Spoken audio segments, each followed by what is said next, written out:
Je suis pédopsychiatre. J'ai des témoignages et je reçois des témoignages assez durs et même très durs sur des maltraitances. J'en parle à une juge pour enfants. Eh bien, l'ordre des médecins me dit que je dois être interdit d'exercer pendant un temps. Vous dites c'est pas possible? Oui, c'est possible. C'est arrivé à une pédopsychiatre de Toulouse, le docteur Eugénie Izard. On en parle avec elle tout de suite. Sud Radio Berkov dans tous ses états. Le fait du jour.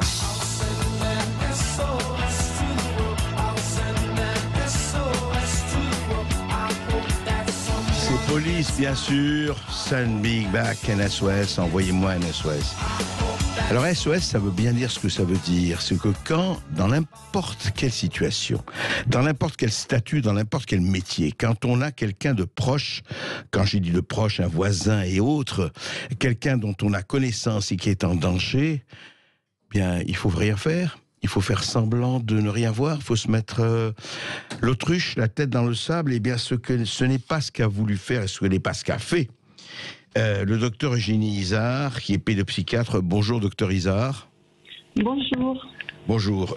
On a évidemment, par Marie-Claire, vous aviez donné une interview et on a vu ce qui c'était. Je voulais absolument vous avoir pour essayer de comprendre comment il se fait que vous avez été condamné effectivement pour violation du secret professionnel d'abord et 3 mois d'interdiction d'exercice de la médecine. Ça doit en fait prendre en principe effet. Je sais que vous avez fait appel au Conseil d'État le 1er avril.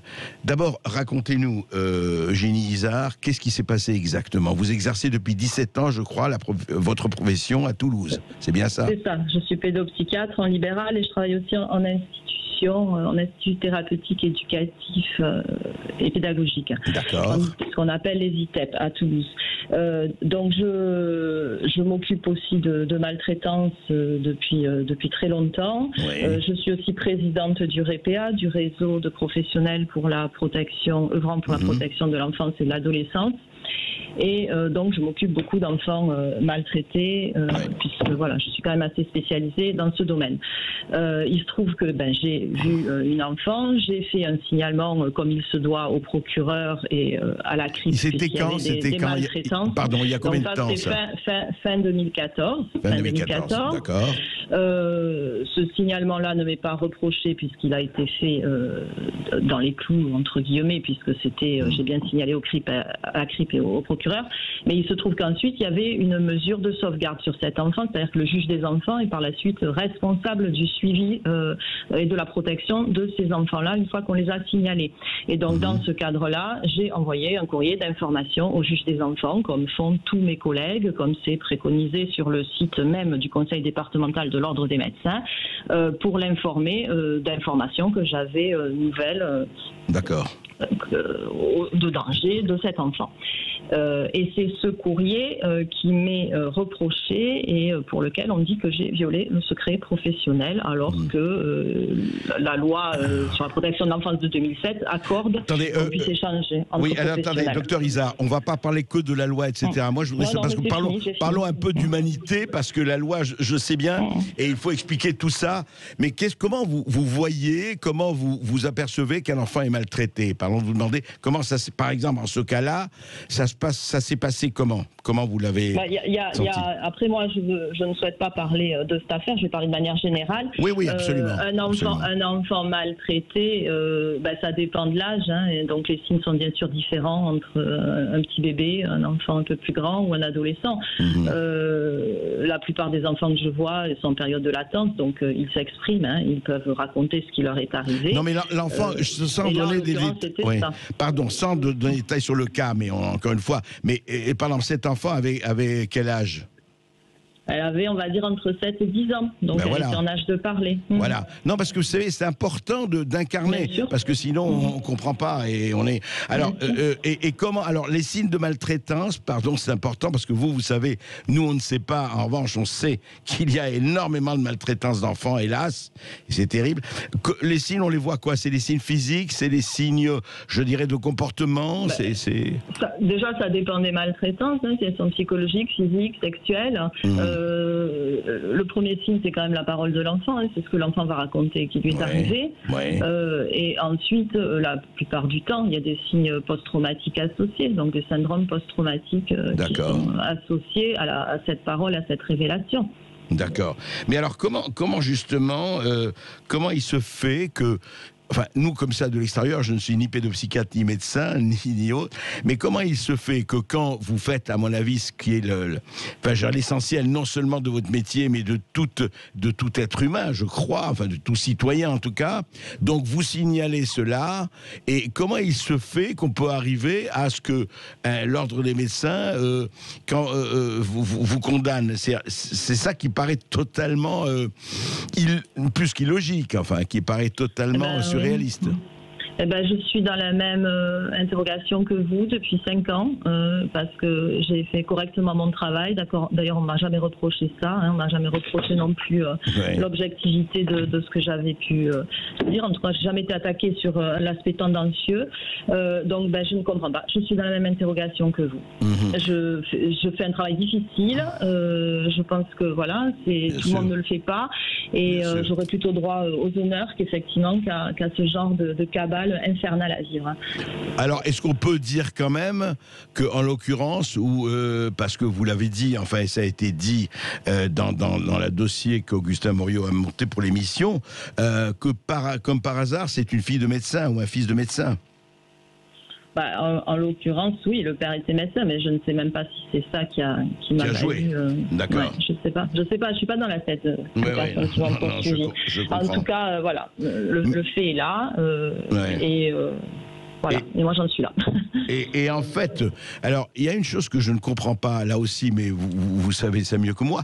Moi, quand on a entendu ça, j'ai dit, mais comment l'ordre des médecins a eu un pouvoir exécutoire? C'est-à-dire que si l'ordre des médecins condamne un médecin, alors, on le voit dans d'autres domaines, hein, pour des traitements aussi par rapport au Covid-19 et tout ça, l'ordre des médecins a le droit, le pouvoir, d'empêcher un médecin d'exercer pendant X temps? Tout à fait. Il a même le droit d'interdire définitivement l'exercice de la médecine à un autre médecin. Ce sont des juridictions d'exception qui peuvent faire, loi à l'intérieur de notre juridiction, de notre état de droit. Ah oui, c'est quand même tout à fait étonnant parce que l'ordre des avocats, par exemple, n'a pas le droit d'empêcher un avocat d'exercer. En tout cas, c'est pas par lui que ça se passe par la justice. Est-ce que vous avez, alors, vous avez réagi comment? Vous avez fait appel au Conseil d'État? Oui, bien sûr, j'ai fait appel au Conseil d'État puisque je peux le faire au niveau juridique, donc je le fais. Et je fais appel aussi de ma suspension, je demande une suspension de mon interdiction d'exercice dans l'attente que ce soit jugé définitivement, vu les préjudices pour mes patients qui risquent d'être irrattrapables. Bien sûr. Et ça, c'est au Conseil, c'est le Conseil d'État, pardon, là on revient vers le juridique, mais c'est important, c'est le Conseil d'État peut casser la décision de l'ordre des médecins?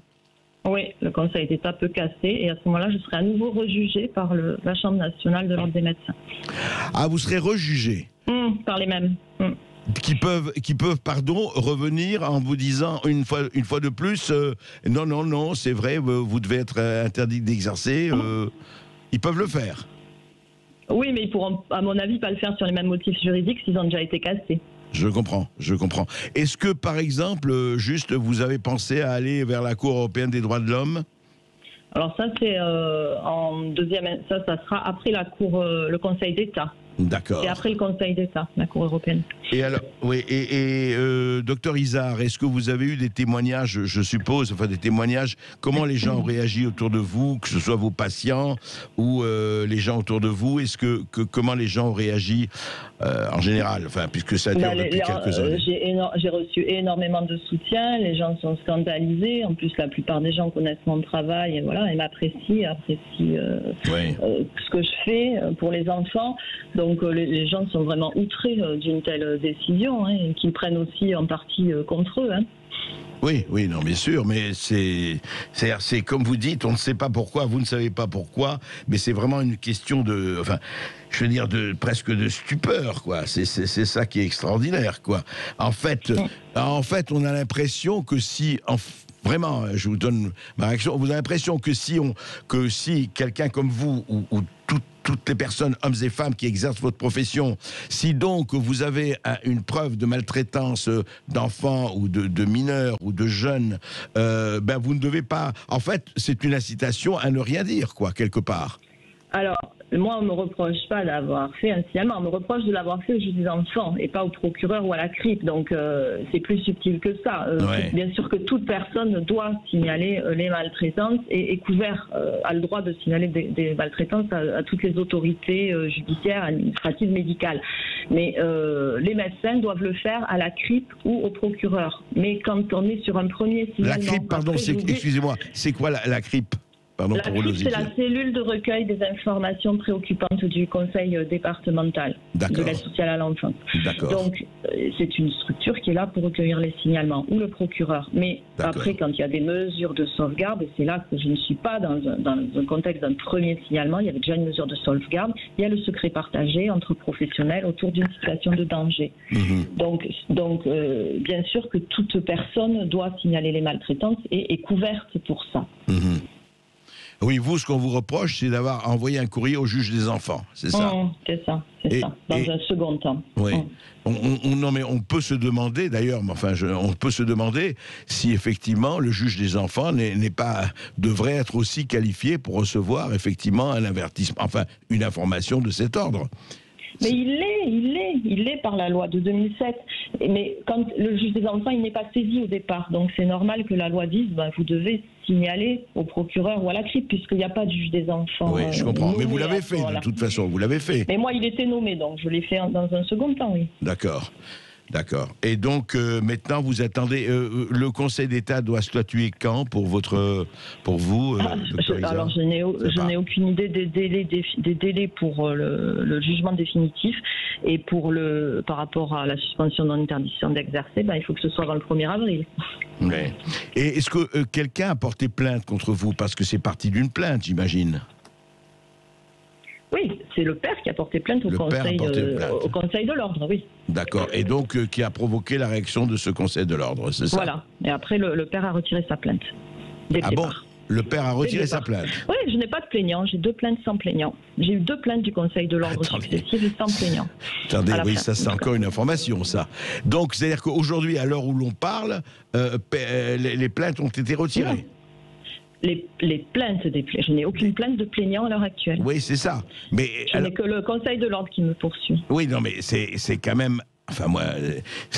c'est une histoire quand même très, très étonnante que le Conseil de l'ordre continue justement, non seulement à sanctionner, mais à opérer, à acter la sanction, alors que vous n'avez plus de plainte. Mais tout à fait, c'est d'ailleurs tout à fait inédit. La plupart, quand les plaignants se retirent ou qu'on fait en conciliation la plupart du temps, le Conseil de l'ordre ne poursuit pas les médecins, puisqu'il y a eu une conciliation, tout le monde s'est mis d'accord. Donc ils ne sont pas poursuivis la plupart du temps, les médecins. Moi, je suis poursuivie j'ai été poursuivie pour 2 plaintes sans plaignant à la fin. Oui, c'est quand même assez hallucinant. Merci, docteur Izard. Écoutez, j'espère que vous serez effectivement, que vous sortirez de là par le haut, ce qui me paraît la moindre des choses. Et on se demande quelquefois si un certain ordre des médecins, ce n'est pas un certain désordre des médecins, on pourrait vraiment en parler. Merci encore. Merci docteur Izard de votre témoignage. Vous pouvez retrouver une interview écrite sur Marie-Claire, mais aussi cette interview, si vous êtes arrivé en cours de route, sur YouTube. Et puis on se retrouve tout de suite après la pub. À tout de suite.